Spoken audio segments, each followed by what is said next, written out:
प्रयास में जितना हो सके प्रकाश एकत्रित करते हैं।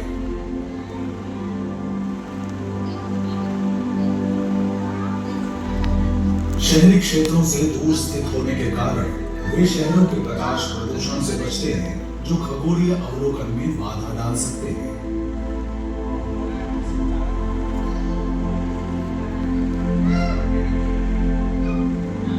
इसके अलावा ऊंचे पहाड़ों पर जहां आमतौर पर इन्हें बनाया जाता है, वातावरण अधिक पारदर्शी और स्थिर होता है।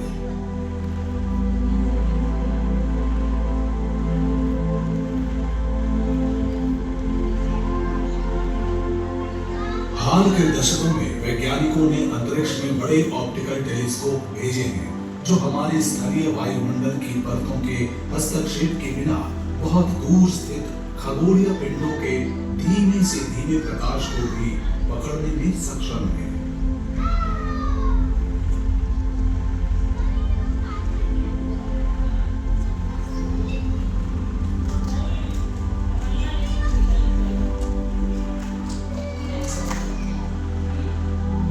लेकिन ब्रह्मांड से हमें जो प्रकाश मिलता है, वह सिर्फ दिखने वाला प्रकाश नहीं है, जिसे हमारी आंखें और ऑप्टिकल टेलीस्कोप पहचान सकते हैं। खगोलीय स्रोतों से सभी तरंगदैर्घ्य पर प्रकाश उत्सर्जित होता है, इसलिए मनुष्य ने सभी फ्रीक्वेंसियों पर प्रकाश का पता लगाने में सक्षम टेलीस्कोप बनाए हैं।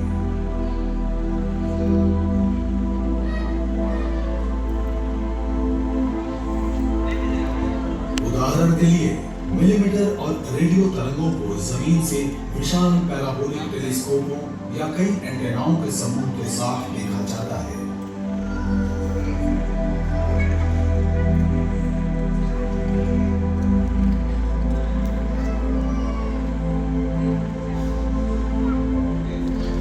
ये उपकरण वायुमंडलीय परिस्थितियों के बावजूद 24 घंटे आकाश का निरीक्षण कर सकते हैं।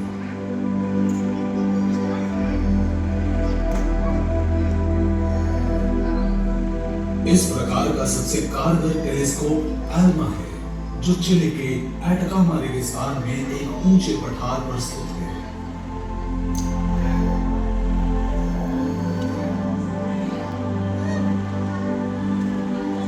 अफसोस की बात है कि गामा रे, एक्स-रे और पराबैंगनी किरणों जैसी अत्यधिक ऊर्जा वाली विकिरणें पृथ्वी की सतह से दिखाई नहीं देती है। अत्यधिक ऊर्जाओं पर ब्रह्मांड का निरीक्षण करने का एकमात्र तरीका है अंतरिक्ष में विशेष वेधशालाओं का उपयोग करना। इन वेधशालाओं और उनके उपकरणों से हमें उन भौतिक प्रक्रियाओं का अध्ययन करने में मदद मिलती है जो पहले अकल्पनीय थी।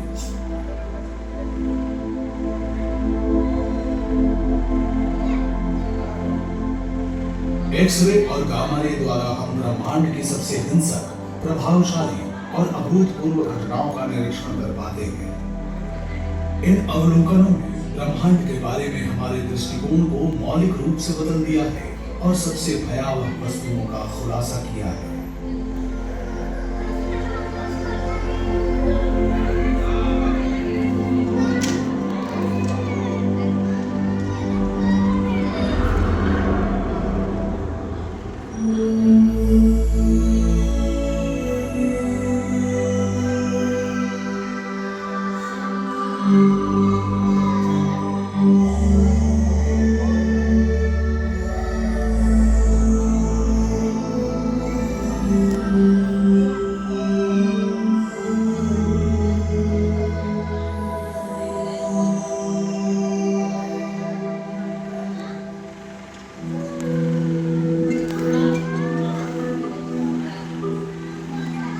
साधारण तारे अपने द्रव्यमान के आधार पर लाखों अरबों वर्षों तक चमकते रहते हैं।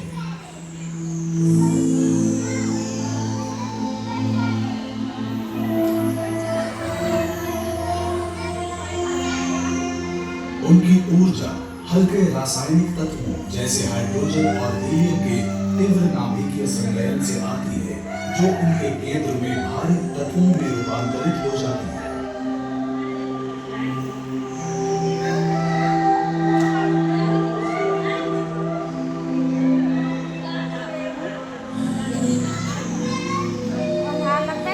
सुपरनोवा विस्फोटों के दौरान ज्यादातर विशाल सितारों की भयानक मौत होती हल्ला है। करो। जब वे अपने ईंधन का उपयोग करते हैं और उनके कोर ऐसे तत्वों से भर जाते हैं जिन्हें अब और जोड़ा नहीं जा सकता, तो वे ढह जाते हैं और बाद में बहुत हिंसक तरीके से विस्फोट करते हैं। उनका बाहरी आवरण अंतरिक्ष में विलीन हो जाता है। इन विस्फोटों के बाद उनके केंद्रक अपने गुरुत्वाकर्षण के तहत सिकुड़ जाते हैं और एक अजीब चीज बनती है जिन्हें तारकीय ब्लैक होल कहा जाता है।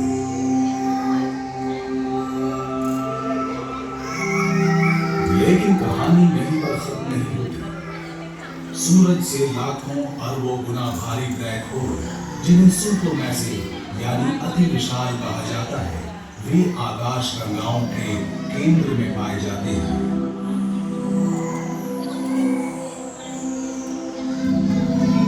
उनका गठन और उनकी संरचना तारकीय ब्लैक होल की तुलना में और भी अधिक रहस्यमय है। इन विचित्र वस्तुओं से कुछ भी नहीं बच सकता। यहाँ तक कि प्रकाश भी इसमें फंसकर इसे अदृश्य कर देता है, इसलिए इसे ब्लैक होल नाम दिया गया है।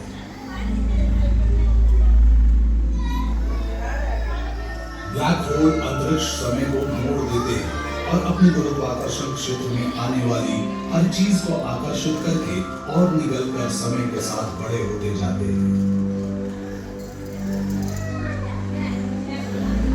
कोई भी पदार्थ जैसे ही ब्लैक होल से टकराता है, अंदर की ओर सर्कल पथ बनाकर बढ़ते हुए बाहर एक अभिवृद्धि डिस्क बनाता है।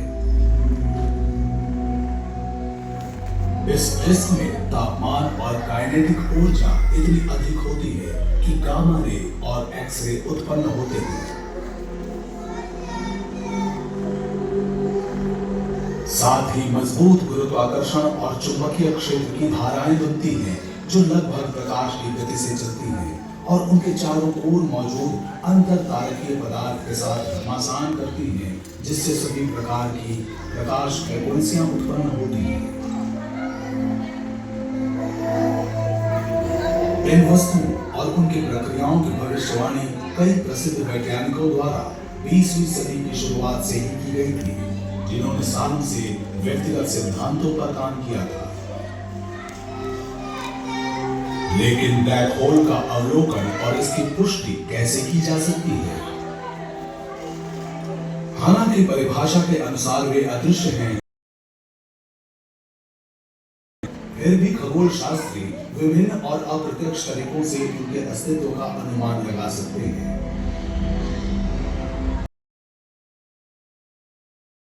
ब्लैक होल अदृश्य है, लेकिन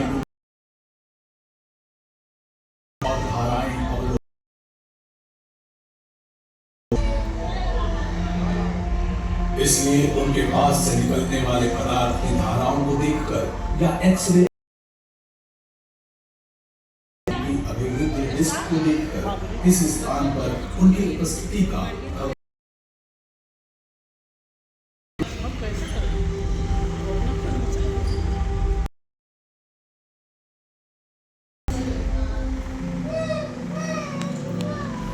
दूसरा तरीका है के चारों ओर घूमने वाले तारों की कक्षाओं का अवलोकन करना। कुछ नहीं होगा, हल्ला नहीं करो। एक और तरीका है किसी लेंस की तरह ब्लैक होल के चारों ओर प्रकाश के झुकाव को देखकर।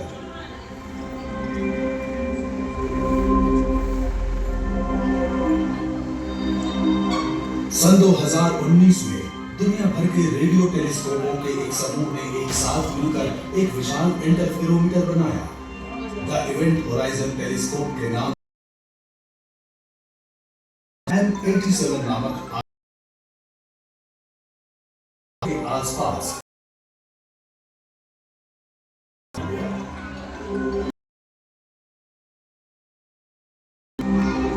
तस्वीरों में के सिद्धांत वलय का आकार बता में 6.5 अरब गुना अधिक है।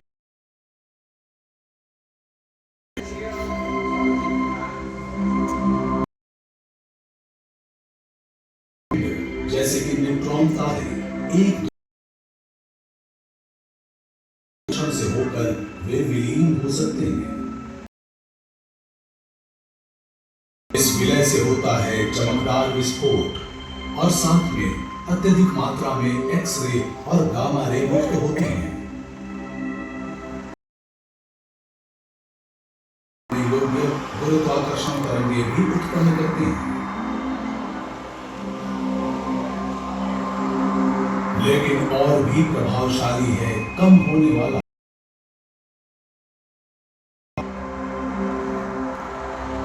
ब्लैक होल का विलय ब्रह्मांड की सबसे भयानक घटनाओं में से एक है और इससे गुरुत्वाकर्षण पर उत्पन्न होती है। ब्रह्मांडीय लहरें प्रकाश की गति से यात्रा उत्पत्ति के बारे में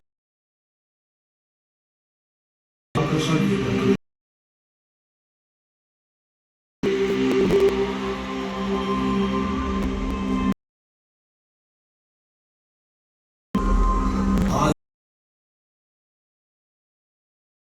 इन तरंगों को रिकॉर्ड करने के लिए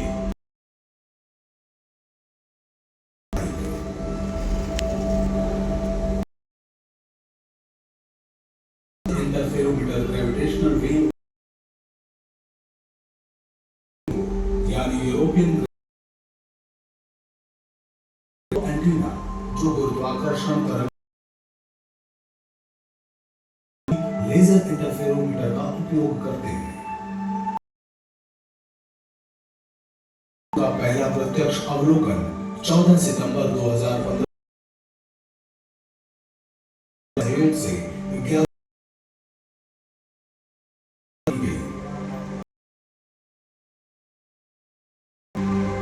उन अवलोकनों के बाद से कई अवसरों पर गुरुत्वाकर्षण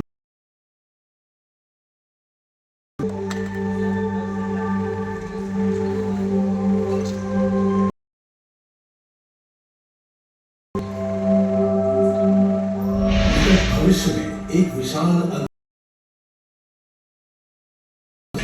यानी लाइजा सुपरमैसिव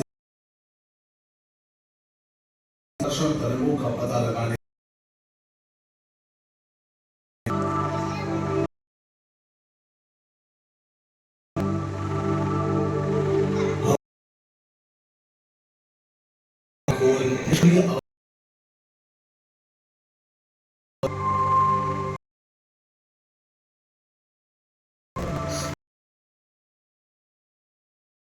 के अध्ययन से पता चला से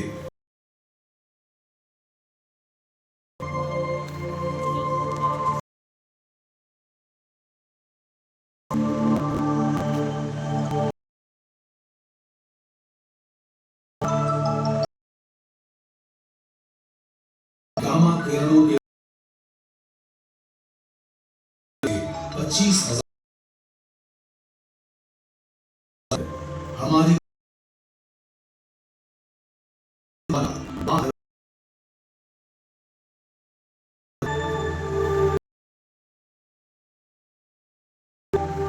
जो आकाश करती है उन्हें सक्रिय आकाश और ब्लेजर नाम से जाना जाता है। ब्लैक होल है 10 लाख या कुछ मात्रा में पता उच्च गति वाले आकाश गंगा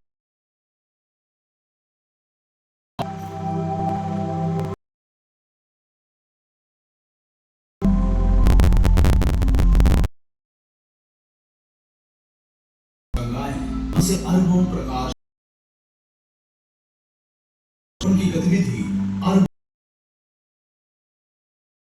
हमारे निकट की आकाश गंगाएं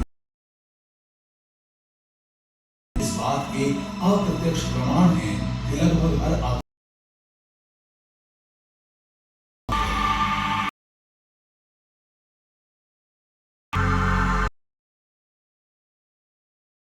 कुछ अति करोड़ साल बाद आसपास से पदार्थ ग्रहण उनकी अभिन्न डिस्क से उत्सर्जन हम भी मुश्किलें जो कुछ गैस आने से शुरू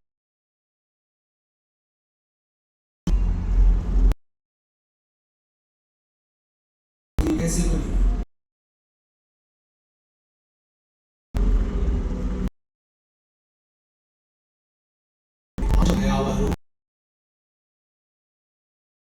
बहुत बड़े थे वे अपने चार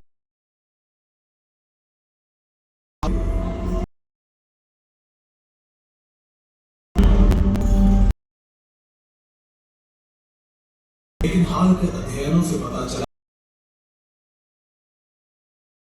कि हमने सोची ब्लैक होल बहुत छोटा था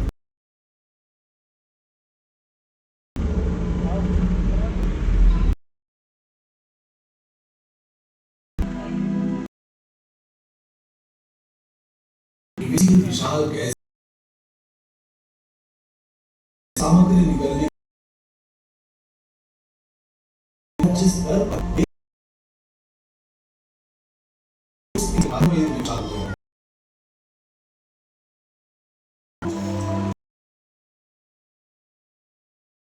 में ऊर्जा दोनों भूमिका निभा रहे हैं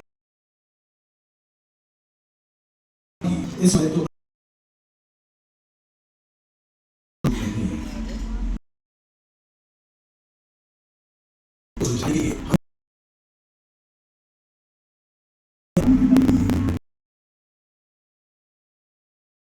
विशेष रूप से नए का अनुमान दुनिया भर से